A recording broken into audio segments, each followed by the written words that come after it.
महाविकास आघाडीचं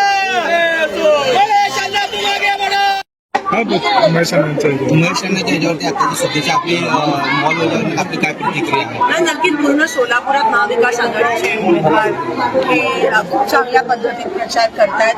प्रचार आता तापलाय आणि नक्कीच बीजेपीच्या सर्व उमेदवारांना धडकी बसल्या.